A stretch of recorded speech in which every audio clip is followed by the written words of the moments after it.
ఒక హత్య కేసును దర్యాప్తు చేస్తున్న పోలీసులు ఆ ఊరి వాళ్ళందరికీ DNA పరీక్షలు చేయాల్సిన పరిస్థితి ఏర్పడింది. ఆ రిపోర్టు వచ్చినప్పుడు అంతా షాక్ అయ్యారు. ఆ రోజు 2021వ సంవత్సరం జనవరి 5వ తేదీ ఉదయం 6 గంటలు. చలిగాలులు వీస్తున్నాయి. కేరళ కొల్లాం జిల్లాలోని కల్లువాతుకల్ అనే పల్లెటూరు అప్పుడే నిద్రలేస్తోంది.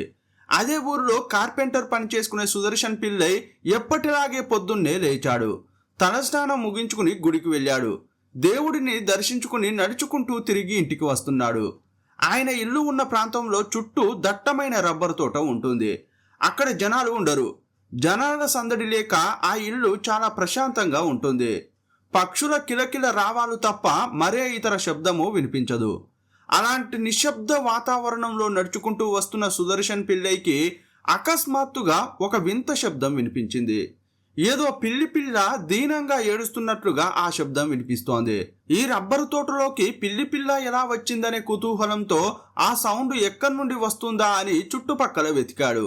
నేలపై కుప్పలు కుప్పలుగా రాలిపడి ఎండిపోయిన ఆ రబ్బరు ఆకులను కాళ్లతో పక్కకు జరిపి చూశాడు.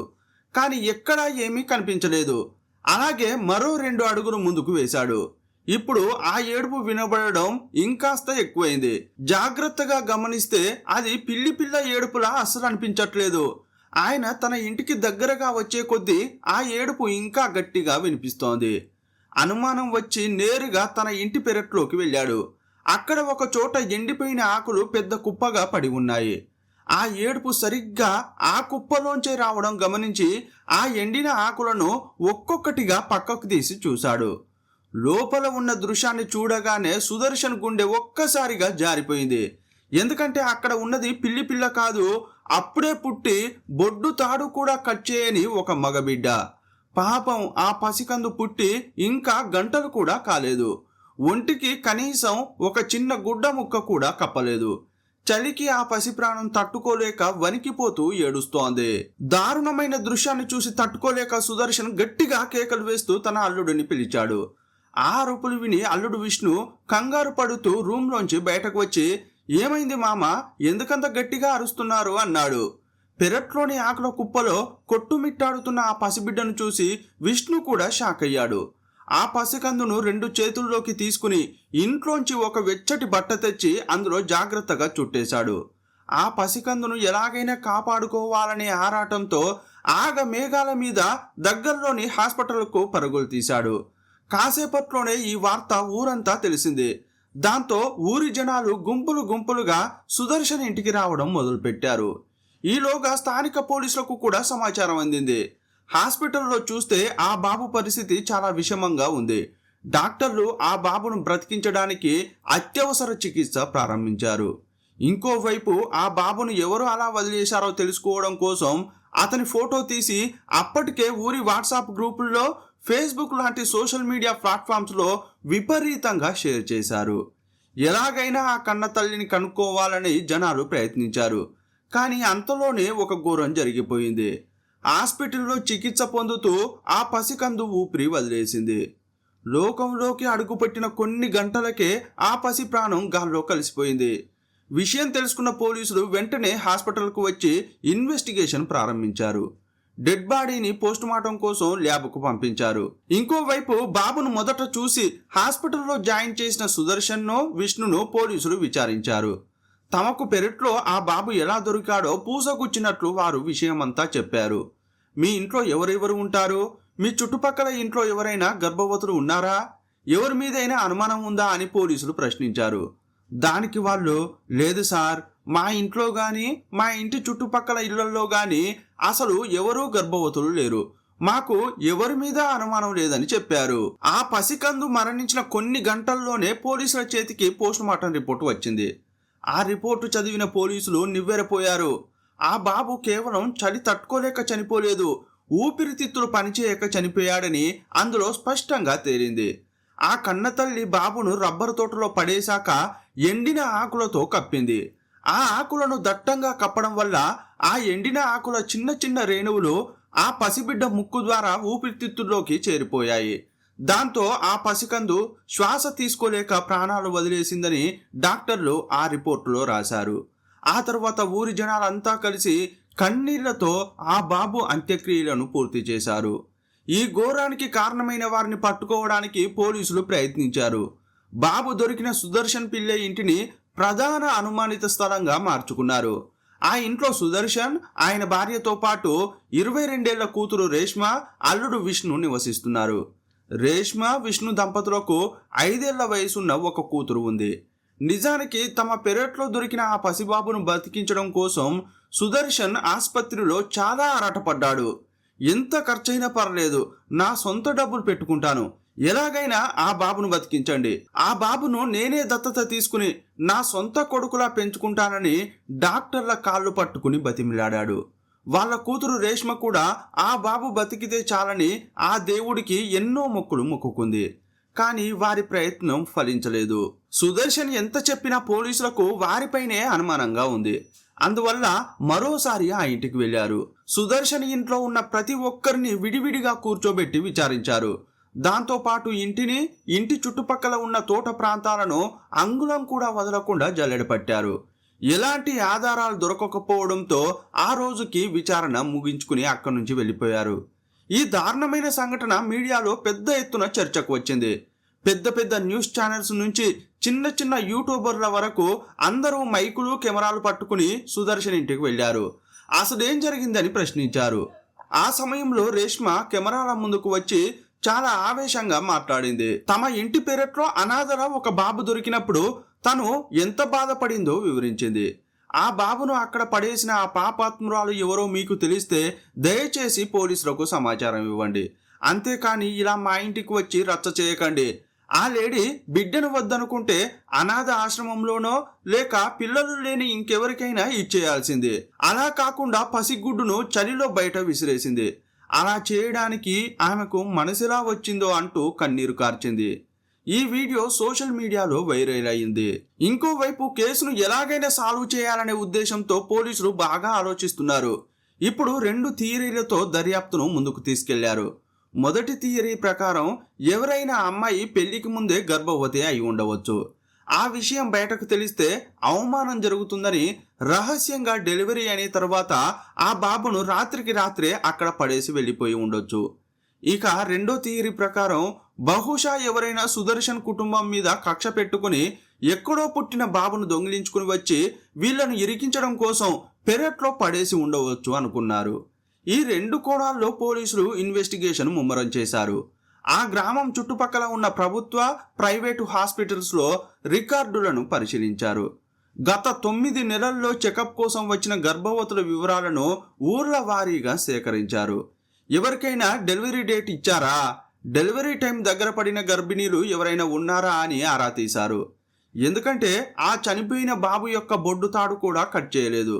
సాధారణంగా కాన్పు అయిన వెంటనే హాస్పిటల్లో అయితే డాక్టర్లు బొడ్డు తాడును పద్ధతిగా కట్ చేస్తారు. కానీ ఇక్కడ బొడ్డు తాడు అలాగే ఉండడాన్ని బట్టి ఎవరో ఇంట్లోనే లేదా రహస్య ప్రదేశంలో కాన్పు చేసుకున్నారని పోలీసులకు అర్థమైంది. అంతేకాదు, పుట్టిన వెంటనే పసిగుడ్డును దూరం తీసుకెళ్లడం సాధ్యం కాదు. కాబట్టి ఆ బాబు ఖచ్చితంగా ఇదే ఊరివాడై ఉండాలి, లేదంటే చుట్టుపక్కల ఊరివాడై ఉండాలని పోలీసులు బలంగా నమ్మారు. యాక్చువల్గా ఆ ఊరు అంత పెద్దదేం కాదు, చాలా చిన్న పల్లెటూరు కావడం వల్ల పోలీసులు నేరుగా రంగంలోకి దిగారు. అక్కడున్న కొద్దిపాటి ఇళ్లకు స్వయంగా వెళ్లారు. ప్రతి ఇంటికి వెళ్ళి మాట్లాడారు. మీకు ఈ ఊర్లో ఎవరి మీదైనా అనుమానంగా ఉందా? మీ వీధిలో కానీ మీ ఊర్లో కానీ ఎవరి ఇంటికైనా వేరే ఊర్ల నుంచి గర్భవతులు వచ్చారా? ఎవరైనా అపరిచిత వ్యక్తులు రాత్రిపూట తిరగడం చూసారా అని అడిగారు. దానికి ఆ ఊరి జనాలు, లేదు సార్, గర్భవతులు ఎవరు మా కంటపడలేదని చెప్పారు. ఈ సమాధానాలతో పోలీసులకు ఏం చేయాలో అర్థం కాలేదు. ఒకవేళ ఎక్కడైనా హాస్పిటల్లో పుట్టిన బాబును ఎవరైనా దొంగిలించి ఇక్కడ పడేశారేమో అన్న కోణంలో కూడా ఆలోచించారు. అందుకే చుట్టుపక్కల జిల్లాల్లో ఉన్న అన్ని పోలీస్ స్టేషన్లకు సమాచారం ఇచ్చారు. ఈ మధ్య కాలంలో అప్పుడే పుట్టిన బాబు కనిపించకుండా పోయినట్టు లేదా కిడ్నాప్ అయినట్టు ఎవరైనా కంప్లైంట్ ఇచ్చారా అని ఆరా తీశారు. కానీ ఆశ్చర్యకరంగా పోలీసులకు చిన్న క్లూ కూడా దొరకలేదు. పోలీసులు ఎన్ని దారుల్లో వెతికినా ప్రతి దారి మూసుకుపోతున్నట్లే అనిపించింది. అసలు ఆ బాబు ఎవరికి సంబంధించిన వాడు, ఎవరి కడుపున పుట్టాడు, అంత రాత్రిపూట ఆ రబ్బరు తోటలోకి ఎక్కడి నుంచి వచ్చాడు? ఆ పసిగుడ్డును అంత నిర్దాక్షిణ్యంగా వదిలేసిన ఆ కన్న తల్లి ఎవరు? పేగు తెంచుకుని పుట్టిన బిడ్డను పడేయడానికి కారణమేంటి? ఇలా అన్ని వివరాలను ఈ వీడియోలో చూద్దాం. మీరు చూస్తున్నది తెలుగు మిస్టరీ. నేను మీ ప్రభాకర్.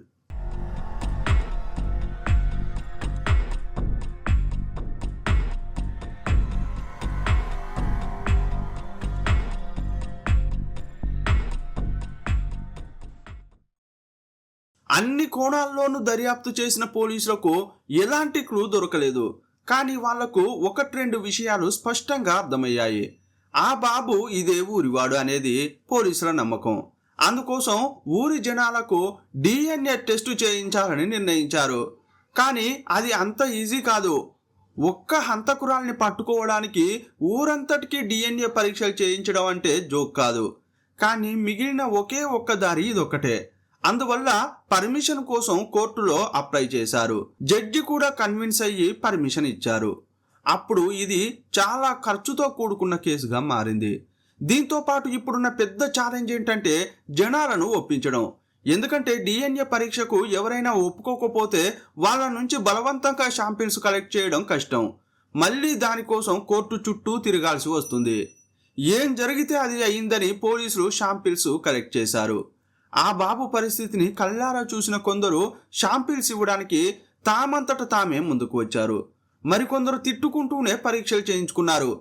ముఖ్యంగా రబ్బర్ తోట చుట్టుపక్కల నివసించే ప్రతి ఒక్క మహిళ DNA శాంపిల్ తీసుకున్నారు. కానీ ఈ రిపోర్టులన్నీ రావడానికి ఇంకా కొన్ని నెలలు వెయిట్ చేయాల్సి ఉంది. యాక్చువల్గా రేష్మ, విష్ణు వీరిద్దరూ ప్రేమించి పెళ్లి చేసుకున్నారు. రేష్మ కాలేజీలో చదువుకుంటున్న రోజుల్లో చదువుతో పాటే ఖాళీ సమయాల్లో టైలరింగ్ కోర్స్ కూడా నేర్చుకునేది. ఆ రోజుల్లో ఆమెకు ఇద్దరు ప్రాణ స్నేహితురాళ్ళు ఉండేవారు. వాళ్ళెవరంటే ఆర్య మరియు గ్రీష్మ. రేష్మ, గ్రీష్మ, ఆర్య ఈ ముగ్గురు దాదాపు ఒకే వయసు వాళ్ళు కావడంతో ఒకే స్కూల్లో ఒకే బెంచ్ పై కూర్చుని చదువుకున్నారు. ఒకరంటే ఒకరికి ప్రాణం. అలా కాలేజీ రోజులు సరదాగా గడిచిపోతున్న సమయంలో మొదటగా ఆర్యకు పెళ్లి కుదిరింది. గ్రీష్మకు మేనమామ అయిన రంజిత్ అనే వ్యక్తితో ఆర్య పెళ్లి జరిగింది. పెళ్ళై అత్తగారింటికి వెళ్ళినప్పటికీ ఆర్య తన పాత స్నేహాన్ని అస్సలు మర్చిపోలేదు. ఈ ముగ్గురు మునుపటిలాగే ఎంతో క్లోజ్గా ఉండేవారు. ఒకరి ఇంటికి ఒకరు తరచుగా వెళ్ళడం రావడం చేస్తూ సంతోషంగా గడిపేవారు. ఇలాంటి సమయంలోనే కథలోకి విష్ణు ఎంటర్ అయ్యాడు. ఆర్య భర్త అయిన రంజిత్కు ఒక సొంత తమ్ముడు ఉన్నాడు. అతనే ఈ విష్ణు. అన్నయ్య రంజిత్ ఇంటికి తరచూ వస్తూ పోతూ ఉండే విష్ణు అక్కడ అనుకోకుండా తన వదిన ఆర్యను కలవడానికి వచ్చిన రేష్మను చూశాడు. మొదటి చూపులోనే రేష్మ అమాయకత్వం, అందం విష్ణుకు బాగా నచ్చేశాయి. ఆమెను అమితంగా ఇష్టపడ్డాడు. రేష్మకు కూడా విష్ణు నడవడిక, పద్ధతి చాలా బాగా నచ్చాయి. అతను తన బెస్ట్ ఫ్రెండ్ అయిన ఆర్యకు మరిది అవుతాడు. అలాగే ఇంకో బెస్ట్ ఫ్రెండ్ గ్రీష్మకు మేనమామ అవుతాడు. అందరూ తెలిసిన వాళ్ళే అని ఆలోచించిన రేష్మ విష్ణు లవ్ ప్రపోజల్కు వెంటనే గ్రీన్ సిగ్నల్ ఇచ్చేసింది. అలా వీళ్ళ ప్రేమాయణం కాస్త పెళ్లి వరకు వెళ్ళింది. అయితే రేష్మ తండ్రి సుదర్శన్ పిల్లయ్యకి మాత్రం ఈ పెళ్లి అస్సలు ఇష్టం లేదు. ఎందుకో ఆ అబ్బాయి తమకు సెట్ కాడని ఆయన భావించారు. కానీ కూతురు రేష్మ మాత్రం విష్ణునే పెళ్లి చేసుకుంటానని మొండి పట్టుకుని కూర్చుంది. చివరికి తల్లిదండ్రులు రేష్మ, విష్ణులకు పెళ్లి జరిపించారు. ఇప్పటి వరకు కేవలం బెస్ట్ ఫ్రెండ్స్గా మాత్రమే ఉన్న ఆ ముగ్గురు ఈ పెళ్లితో ఒకే కుటుంబానికి చెందిన అత్యంత ఆప్తులుగా మారిపోయారు. గ్రీష్మకు కూడా ఒక స్నేహితుడు ఉన్నాడు. కాకపోతే ఇంకా పెళ్లి కాలేదు.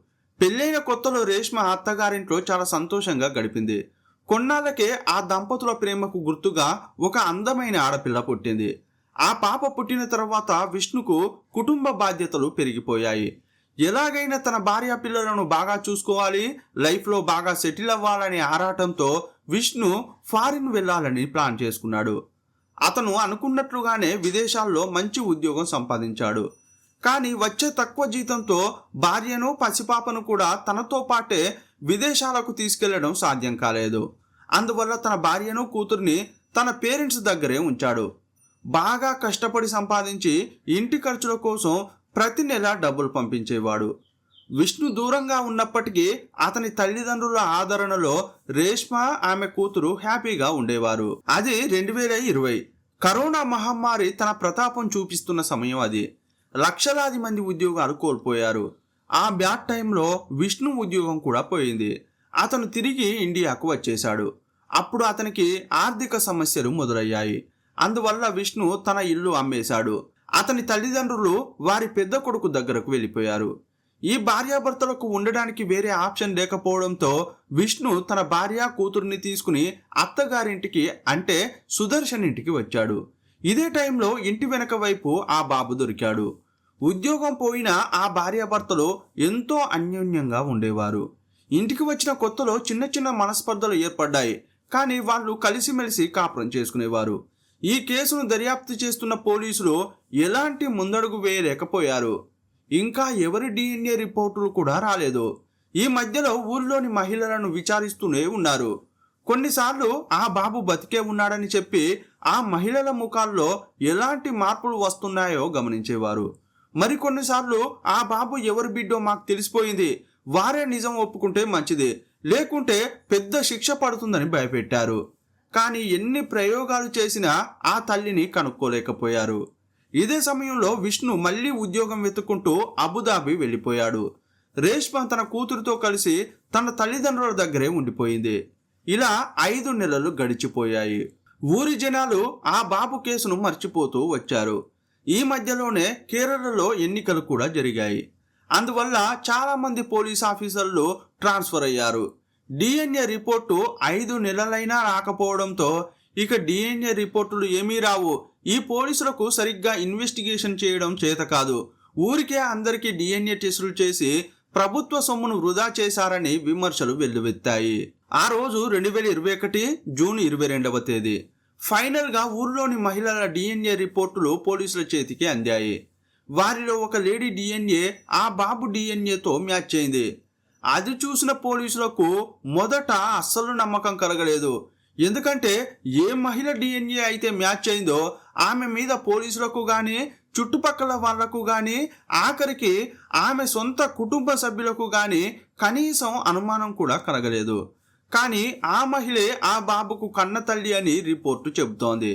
ల్యాబ్లో ఏమైనా పొరపాటు జరిగిందేమో అని శాంపిల్ను మరొక ల్యాబ్కు పంపించి రిపోర్టు అడిగారు. కొన్ని రోజుల్లోనే ఆ రిపోర్టు కూడా పోలీసుల చేతికి వచ్చింది. అందులో కూడా సేమ్ రిజల్ట్ వచ్చింది. దీన్ని బట్టి చూస్తే ఆ మహిళే ఆ బాబుకు తల్లి. బాబును ఎవరికీ తెలియకుండా కనడమే కాకుండా పెరట్లో నిర్దాక్షిణ్యంగా పడేసింది ఆ పాపాత్మురాలైన తల్లి. ఇంకా ఆశ్చర్యం ఏంటంటే ఆమె గర్భవతి అనే విషయమే ఎవరికీ తెలియదు. ఇది నిజంగా షాకింగ్ విషయం. 9 నెలలు ఎవరికీ తెలియకుండా ఆమె తన కడుపును ఎలా దాచగలిగింది? ఇంట్లో ఉన్న భర్తకు కూడా తెలియలేదా అనే సందేహం అందరినీ ముక్కున వేలేసుకునేలా చేసింది. రిపోర్ట్స్ చేతిలో పట్టుకుని పోలీసులు ఆ మహిళ ఇంటికి వెళ్ళారు. ఆ మహిళే తలుపు తీసింది. సడన్ గా ఇంటికి వచ్చిన పోలీసులను చూసి ఆమె అస్సలు కంగారు పడలేదు. ఎందుకంటే బాబు కేసు జరిగి చాలా నెలలు గడిచిపోవడంతో ఆమె చాలా ప్రశాంతంగా ఉంది. ఆమెను చూసిన పోలీసులు సుదర్శన్ గారు ఎక్కడా అని అడిగారు. అంతలోనే సుదర్శన్ రూమ్ నుండి బయటకు వచ్చాడు. చెప్పండి సార్, ఏంటి విషయం అని అడిగాడు. చూడండి సుదర్శన్ గారు, మేము మీ కూతుర్ని అరెస్ట్ చేయడానికి వచ్చామనే మాటలు వినగానే సుదర్శన్ ఆయన భార్య ఆశ్చర్యపోయారు. వాస్తవంగా డిఎన్ఏ రిపోర్టు ప్రకారం రేష్మనే ఆ బాబుకు కన్న తల్లి అని చెప్పారు. పోలీసుల మాట విన్న సుదర్శన్ ఇంకా నమ్మలేకపోతున్నాడు.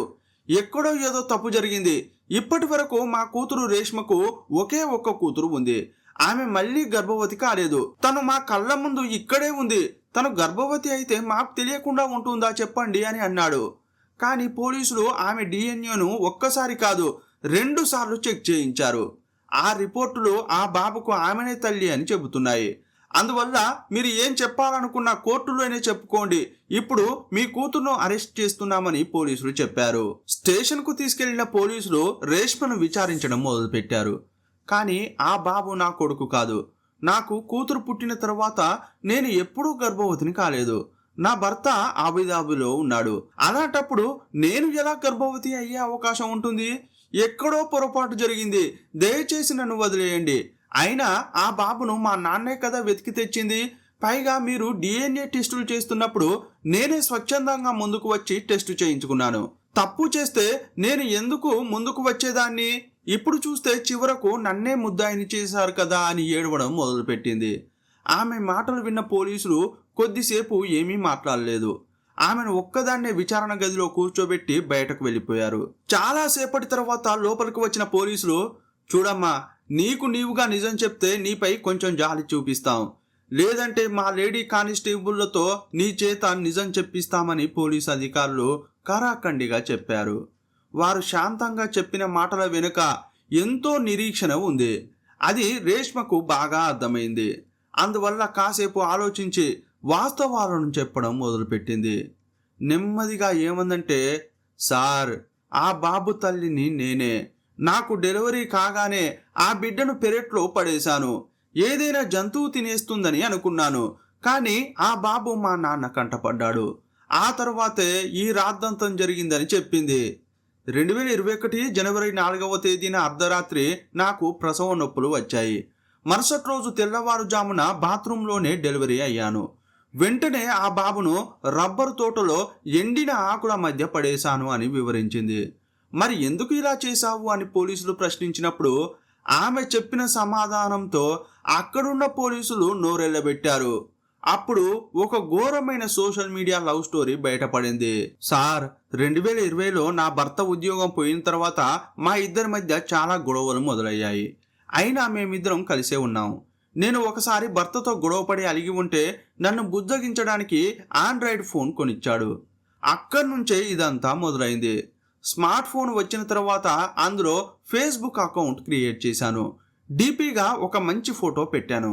అది చూసి నాకు చాలా ఫ్రెండ్ రిక్వెస్టులు వచ్చాయి. నేను కూడా చాలా మందికి రిక్వెస్టులు పంపాను. ఇలా ఒకరోజు బ్రౌజ్ చేస్తున్నప్పుడు నాకు ఒక ప్రొఫైల్ నుండి మెసేజ్ వచ్చింది. అతని పేరు ఆనంద్. ఇద్దరం చాటింగ్ ద్వారా పరిచయం పెంచుకున్నాం. చాటింగ్ చేస్తూ చేస్తూ మా మధ్య ఫ్రెండ్షిప్ పెరిగింది. నాకే తెలియకుండా నేను అతని ప్రేమలో పడ్డాను. అతను కూడా నన్ను ప్రేమించాడు. నేను ఎప్పుడూ ఫోన్ పట్టుకునే కూర్చోవడం చూసి విష్ణు చాలాసార్లు నన్ను తిట్టాడు. అయినా నాకు సోషల్ మీడియా మీద పిచ్చి తగ్గలేదు. అప్పటి నుంచి మా మధ్య గొడవలు ఇంకా ఎక్కువయ్యాయి. నేను అతని కళ్ళు గప్పి చాటుగా ఆనంద్తో చాటింగ్ చేస్తూ ఉండేదాన్ని. విష్ణు అడిగినప్పుడు నా ఫ్రెండ్స్ గ్రీష్మ, ఆర్యలతో చాటింగ్ చేస్తున్నానని అబద్ధం చెప్పేదాన్ని.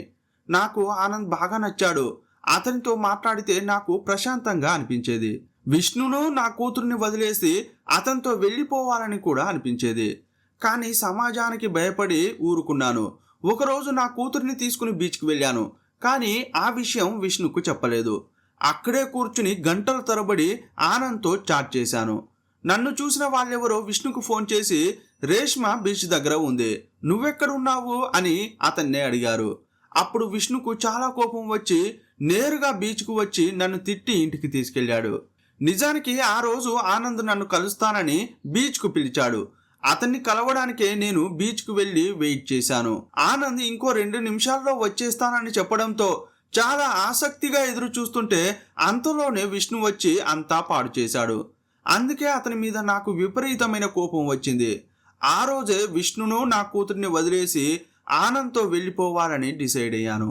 ఆనంద్ నన్ను పెళ్లి చేసుకుంటానని ప్రామిస్ చేశాడు. నేను కూడా ఆనంద్ దగ్గర ఏమీ దాచలేదు. నాకు పెళ్ళైన విషయం, పాపం ఉన్న విషయం కూడా చెప్పాను. దీనివల్ల నాకేం ప్రాబ్లం లేదని అతను చెప్పాడని రేష్మ చెప్పుకుంటూ వస్తోంది. ఆమె మాటలు విన్న పోలీసులు ఏమన్నారంటే, బహుశా రేష్మ, ఆనంద్లు పర్సనల్గా కలిసి ఉండవచ్చు.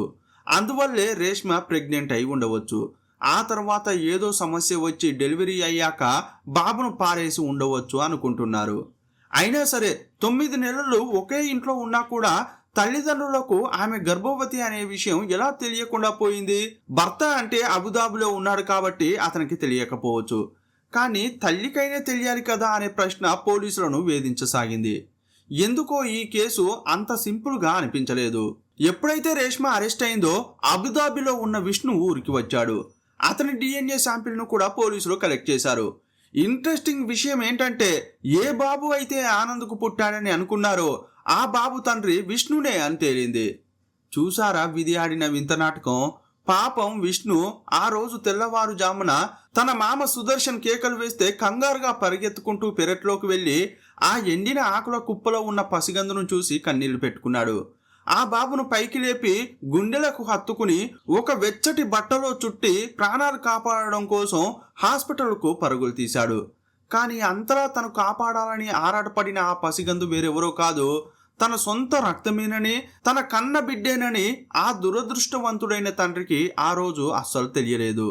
మరి అలాంటప్పుడు ఆ బాబు తన భర్త విష్ణుకే పుట్టినప్పుడు రేష్మ తన సొంత కొడుకుని అంత నిర్దాక్షిణ్యంగా ఎందుకు చంపేసింది? అసలు ఆమె మనసులో ఏముంది? ఆ తర్వాత రేష్మ పోలీసుల విచారణలో ఒప్పుకున్న నిజాలు చెప్పిన కథ విని పోలీసుల బుర్రలు గిర్రున తిరిగాయి. అసలు రేష్మను అంత పిచ్చిదానిలా చేసిన ఆ ఆనంద్ ఎవరు? అతను ఎక్కడున్నాడు? రేష్మతో అతనికి ఉన్న సంబంధం ఏంటి అని విచారిస్తుంటే ఈ కేసు ఎన్నో ఊహించని మలుపులు తిరిగింది. రేష్మ ఇంకా ఏం చెప్పిందంటే, సార్, నేను ఆనంద్ గంటల తరబడి చాటింగ్ చేసుకునే వాళ్ళం. అతనికి నా కూతురు గురించి తెలుసు. కానీ ఒకరోజు ఇలా చాట్ చేస్తున్నప్పుడు నేను ప్రెగ్నెంట్ అని చెప్పాను. దానికి అతను ఏమన్నాడంటే, చూడు రేష్మ, నాకు అంత పెద్ద జీతం వచ్చే ఉద్యోగం లేదు. నువ్వు కావాలంటే నీ కూతురుని తీసుకుని రా, కానీ నాకు 2 పిల్లల బాధ్యత తీసుకోవడం కుదరదు. రేపు మనకు కూడా 2 పిల్లలు పుడితే 4 పిల్లలు అవుతారు. 4 సాకడం నాకు కష్టం. నువ్వు నాతో రావాలంటే అబార్షన్ చేయించుకో అని అన్నాడు. అతని మాటలకు రేష్మ ఆలోచనల్లో పడిపోయింది. కానీ అతన్ని మాత్రం ఎట్టి పరిస్థితుల్లో వదులుకోవాలని అనుకోలేదు. తను గర్భవతి అనే విషయం మొదట ఆనంద్కే చెప్పింది. ఇంట్లో ఇంకా ఎవరికీ చెప్పలేదు. ఇప్పుడు ఆనంద్కి ఇష్టం లేకపోవడం వల్ల ఆ బిడ్డను వద్దని అనుకుంది. తాను పొట్టతో ఉన్న 9 నెలల కాలంలో ఇంట్లో వాళ్లకు తన కడుపు పెద్దదవుతున్న విషయం అస్సలు తెలియకూడదని ఎప్పుడు లూజ్ బట్టలు, పెద్ద సైజు దుస్తులు వేసుకునేది. అంతేకాదు, పొట్ట అస్సలు బయటకు కనిపించకుండా ఉండడం కోసం కడుపును గట్టిగా నొక్కేసి ఉంచేలా బెల్టును వాడుతూ ఉండేది. ఆ బెల్ట్ వల్ల లోపల పసిగుడ్డు నలిగిపోతున్నా సరే తన రహస్యం మాత్రం బయట పడకూడదనే స్వార్థంతో ఆమె అలాగే భరించింది.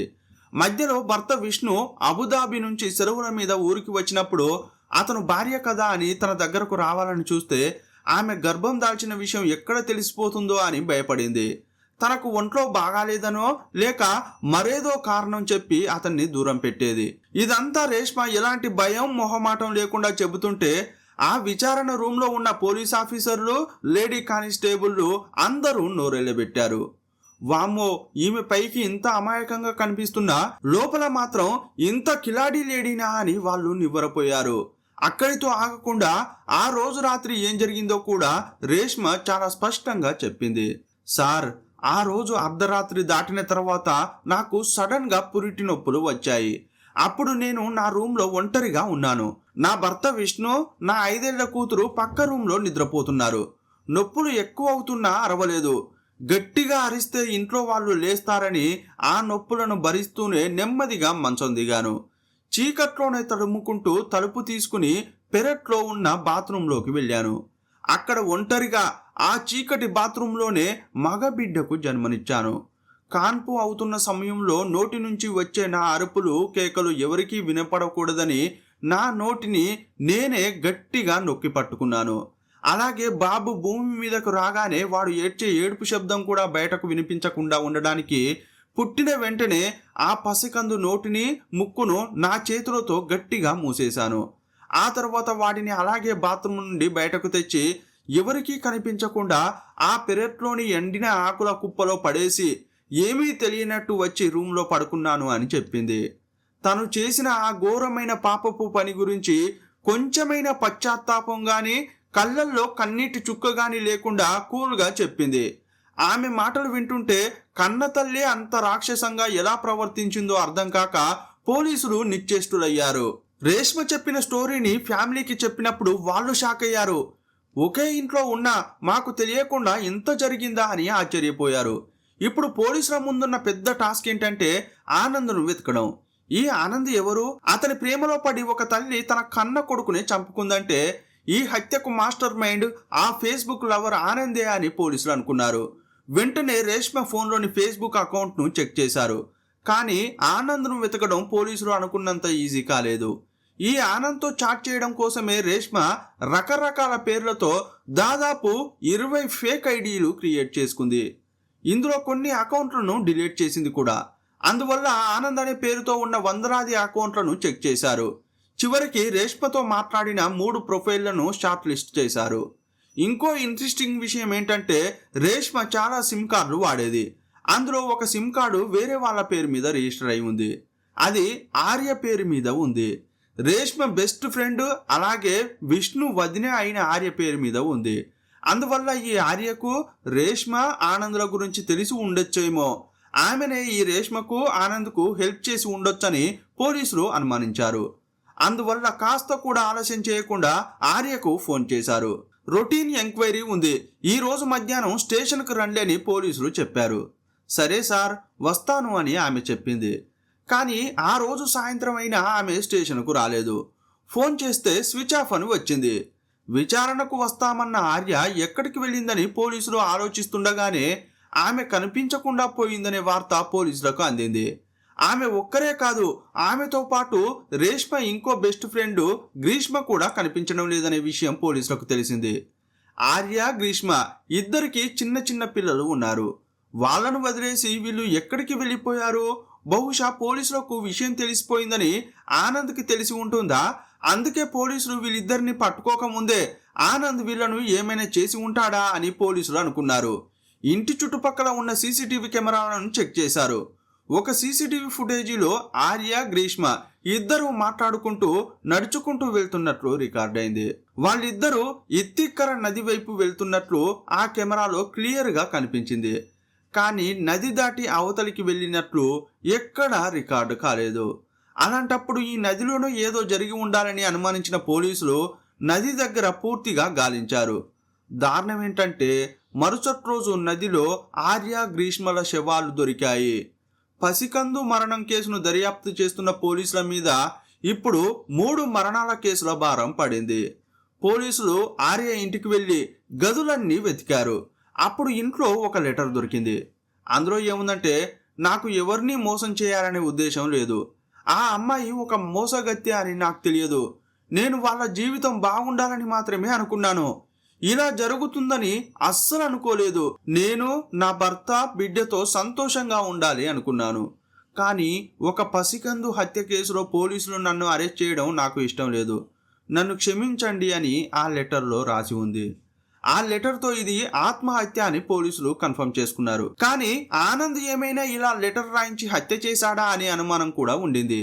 అసలు పసికందు కేసులో తనను అరెస్ట్ చేస్తారని ఆమెకు ఎందుకు అనిపించింది? ఆమెకు ఆ బాబుకు ఉన్న సంబంధం ఏంటి? ప్రాణాలు తీసుకునేంత పని ఆర్య ఏం చేసింది? ఆర్యతో పాటు గ్రీష్మ ఎందుకు చనిపోయింది? వాళ్ళిద్దరికీ అంతగా ఏం తెలుసు అని పోలీసులకు 1,00,000 ప్రశ్నలు కలిగాయి. అప్పటి నుంచి పోలీసులు వాళ్ళిద్దరి జాతకాలు తవ్వడం మొదలుపెట్టారు. గ్రీష్మ ఆర్య చనిపోయిన విషయం రేష్మకు తెలిసినప్పుడు ఆమె షాక్ అయింది. ఆర్య రాసిన లెటర్ గురించి అడిగినప్పుడు, లేదు సార్, ఈ విషయం గురించి నాకేం తెలియదని చెప్పింది. గ్రీష్మకు ఇంకొక ఫ్రెండ్ ఉన్నాడు. అతన్ని స్టేషన్కు పిలిపించారు. అతను చెప్పిన కథ విని పోలీసులు నిశ్చేష్టులయ్యారు. అతనికి గ్రీష్మ, రేష్మ, ఆర్య మరియు ఆనంద్ ఈ 4 కథ తెలుసు. ఇంతకీ అతడేం చెప్పాడంటే, సార్, మీరు ఆనంద్ వెనకపడి అనవసరంగా టైం వేస్ట్ చేస్తున్నారు. అతనిని వెతకడానికి ఎక్కడికి వెళ్ళకండి. ఎందుకంటే ఆ ఆనంద్ అనే వ్యక్తి మీకు ఈ జన్మలో దొరకడు. అసలు నిజం ఏంటంటే అదొక ఊహాజనిత క్యారెక్టర్. ఆ పేరుతో అసలు మనిషే లేడు అని చెప్పాడు. మరి ఆ క్యారెక్టర్ను క్రియేట్ చేసింది ఎవరు? ఆ ఫేక్ ఐడి వెనుక ఉన్నది ఎవరు అని పోలీసులు అడిగినప్పుడు ఆ కేసును పూర్తిగా మలుపు తిప్పిన అసలు కథ బయటపడింది. సార్, ఆనంద్ అనేది కేవలం ఒక ఫేక్ ఫేస్బుక్ ఐడి. దాన్ని క్రియేట్ చేసి సరదాకి రేష్మతో చాట్ చేసేవాళ్ళు. కానీ పాపం ఈ విషయం రేష్మకు అస్సలు తెలియదు. ఆనంద్ అనే వ్యక్తి నిజంగానే ఈ లోకంలో ఉన్నాడని, అతను తనను ప్రాణానికి ప్రాణంగా ప్రేమిస్తున్నాడని ఆమె గుడ్డిగా నమ్మింది. కానీ వాళ్ళు సరదాగా ఆడిన ఆట చివరికి 3 ప్రాణాలు తీస్తుందని నాకు తెలియదు సార్. ఆ ఫ్రాంక్ చేసిన వాళ్ళిద్దరికీ కూడా తెలియదు సార్ అని అతను ఏడవడం మొదలుపెట్టాడు. అది విన్న పోలీసులు అసలు ఆ ఇద్దరు ఎవరు అని అడిగారు. సార్, ఆ ఇద్దరు ఇంకెవరో కాదు, రేష్మకు ప్రాణ స్నేహితులైన ఆర్య గ్రీష్మలే అని చెప్పాడు. వాళ్ళిద్దరూ రేష్మతో జస్ట్ ఒక ఫ్రాంక్ చేశారు, అంతే తప్ప అందులో ఎలాంటి చెడు ఉద్దేశం లేదు. కానీ రేష్మ ఈ ఫేక్ క్యారెక్టర్ను ఇంత సీరియస్గా తీసుకుంటుందని ఆ ఇద్దరు స్నేహితురాళ్ళు అస్సలు ఊహించలేదు. నిజం చెప్పాలంటే ఆ రోజు ఆనంద్ అనే ఫేక్ ఐడికి రేష్మ ప్రెగ్నెంట్ అని మెసేజ్ పెట్టినప్పుడు కూడా గ్రీష్మ, ఆర్య అస్సలు నమ్మలేదు. రేష్మ తమతో తమాషా చేస్తోందని అనుకున్నారు. అందుకే ఆమెను ఊరికే టెస్ట్ చేద్దామని ఆనంద్ ఐడి నుండి నాకు ఈ బాబు వద్దు, నువ్వు ఆ బాబును వదిలించుకుంటేనే నేను నిన్ను పెళ్లి చేసుకుంటా అంటే అప్పుడు రేష్మ తన భర్త విష్ణు గురించి, తన 5 ఏళ్ల కూతురు గురించి ఆలోచించి ఆనంద్ను వదిలేస్తుందని, ఆ తర్వాత విష్ణుతోనే హ్యాపీగా సంసారం చేసుకుంటుందని వాళ్ళు అనుకున్నారు. కానీ అంతా తలకిందులైంది. ఆనంద్ మీద ఉన్న ఆ పిచ్చి ప్రేమతో అతనిని ఎలాగైనా దక్కించుకోవాలనే ఉద్దేశంతో రేష్మ ఎవరూ చేయని ఘోరమైన నిర్ణయం తీసుకుంది. ఏ పాపము తెలియని పసికందును తన చేతులతోనే చంపేసింది. ఆ తర్వాత రేష్మను అరెస్ట్ చేసిన విషయం పేపర్లలో, టీవీల్లో చూసి తమ ఫ్రాంక్ వల్లే ఇదంతా జరిగిందని తెలిసి గ్రీష్మ, ఆర్య నదిలోకి దూకి ఆత్మహత్య చేసుకున్నారని గ్రీష్మ స్నేహితుడు చెప్పాడు. రేష్మ అప్పటి వరకు జైల్లో ఉన్నా కూడా అసలు నిజమేంటో ఆమెకు తెలియదు. ఆమె జైలు గదిలో ఉన్నప్పుడు కూడా ఏమని ఆలోచించేదంటే, నేను త్వరలోనే విడుదల అవుతాను, ఇంటికి వెళ్ళాక నా భర్త విష్ణు ఎలాగో నన్ను దూరం పెడతాడు, కానీ నేను ప్రాణానికి ప్రాణంగా ప్రేమించిన నా ఆనంద్ మాత్రం నన్ను ఎప్పటికీ వదిలిపెట్టడు, అతను నన్ను తీసుకెళ్లడానికి ఖచ్చితంగా వస్తాడని కలలుగంది. ఆ కల్పిత పాత్ర కోసం కళ్ళల్లో ఒత్తులు వేసుకుని ఎదురు చూసింది. ఇదే సమయంలో పోలీసులు ఆమె దగ్గరకు వెళ్ళి గ్రీష్మ, ఆర్య కలిసి చేసిన ఫ్రాంక్ గురించి పూసగుచ్చినట్లు చెప్పారు. ఆ మాట వినగానే రేష్మ ఒక్కసారిగా తల్లడిల్లింది. ఎవరి కోసమైతే నవమాసాలు మోసిన బిడ్డతో ఉన్న బంధాన్ని కూడా తెంచుకుందో ఆ వ్యక్తి అసలు లేనే లేడని తెలిసి గుండెలు బాదుకుంది. అదొక ఊహాజనిత క్యారెక్టర్ అని, తన ప్రాణ స్నేహితురాళ్లే తనతో ఆటలాడుకున్నారని తెలిసి రేష్మ రోధించింది. ఆ తర్వాత ఈ కేసు కోర్టుకు వెళ్ళింది. 2024 ఆగస్టు 6వ తేదీన కొల్లాంలోని సెషన్స్ కోర్టు ఈ కేసులో చారిత్రక తీర్పునిచ్చింది. కన్న బిడ్డను చంపిన కన్నతల్లి రేష్మను దోషిగా తేల్చింది. ఆమె చేసిన ఈ ఘోరమైన పాపానికి గాను కోర్టు 10 ఏళ్ల కఠిన కారాగార శిక్ష విధించింది. 50,000 రూపాయల జరిమానా విధిస్తూ తీర్పు చెప్పింది. ప్రస్తుతం రేష్మ తిరువనంతపురంలోని అట్టంకులంగర మహిళా సెంట్రల్ జైల్లో శిక్ష అనుభవిస్తోంది. జస్ట్ సరదా కోసం చేసిన ఫ్రాంక్ 3 నిండు ప్రాణాలను బలి తీసుకుంది. హాయిగా సాగిపోతున్న ఒక పచ్చని సంసారాన్ని నడి రోడ్డున పడేసింది. యాక్చువల్గా గ్రీష్మ, ఆర్యలకు రేష్మ మీద ఎలాంటి పగలేదు. వాళ్ళు చేసింది సరదా ఆట. కానీ ఎదుటివారి మనస్తత్వం ఏంటో తెలియకుండా వాళ్ళ జీవితాలతో ఇలాంటి ప్రమాదకరమైన ఆటలు ఆడడం ఎంత పెద్ద నేరమో ఈ కేసు చెప్తోంది. ఈ ఫ్రాంక్ ఒక పసికందు ప్రాణాన్ని బలి తీసుకోవడమే కాకుండా చివరికి వాళ్ళ ప్రాణాల మీదకే తెచ్చింది. తట్టుకోలేని అవమానం, అపరాధ భావంతో ఆ 2 స్నేహితురాలు కూడా నదిలో దూకి ఆత్మహత్య చేసుకోవాల్సి వచ్చింది. సరదాకి కూడా ఒక హద్దు ఉండాలి. ఒకరి జీవితాన్ని, భావోద్వేగాలను శాసించే హక్కు ఎవరికీ లేదు. మనం ఆడే చిన్న ఆట అవతలి వాళ్ళ జీవితాన్ని నాశనం చేసేలా ఉండకూడదు. 9 మాసాలు కడుపులో మోసిన బిడ్డ కంటే రేష్మకు ఆనంద్ అనే కల్పిత పాత్ర ప్రేమే ముఖ్యం అనిపించింది. అందువల్ల కాస్త కూడా ఆలోచించకుండా కన్న బిడ్డను తన చేతులతోనే దూరం చేసుకుంది. కన్నవాళ్ళు కట్టుకున్న వాడి కంటే కంటితో చూడని, కనీసం ఒక్కసారి కూడా మాట్లాడని అపరిచిత వ్యక్తే సర్వస్వం అనుకుంది. చివరికి అసలు నిజం తెలిసేసరికి ఆమెకు దక్కింది 10 ఏళ్ల జైలు జీవితం. ఈ రోజుల్లో సోషల్ మీడియా అనేది ఒక రంగుల ప్రపంచం. అది ఎంత పైకి ఎత్తుతుందో కాస్త అటు ఇటు అయినా అంతే కిందకు తోస్తుంది. సోషల్ మీడియా పరిచయాలను గుడ్డిగా నమ్మి జీవితాలను ఫనంగా పెట్టకండి. స్క్రీన్ అవతల ఉన్న వ్యక్తి పంపే మెసేజ్లు, మాట్లాడే తీయని మాటలు చూసి వాళ్ళే సర్వస్వం అనుకోకండి. తొందరపాటు నిర్ణయాలు, అనాలోచిత ఆకర్షణలు జీవితాలను సర్వనాశనం చేస్తాయి. కాబట్టి ప్రతి ఒక్కరూ సోషల్ మీడియాలోకి అడుగులు వేసేటప్పుడు విచక్షణతో వ్యవహరించండి. ఈ కేసుపై మీ అభిప్రాయం ఏంటో కామెంట్ బాక్స్లో రాయండి. మరో వీడియోలో మళ్ళీ కలుసుకుందాం. అప్పటి వరకు సెలవు. జై హింద్.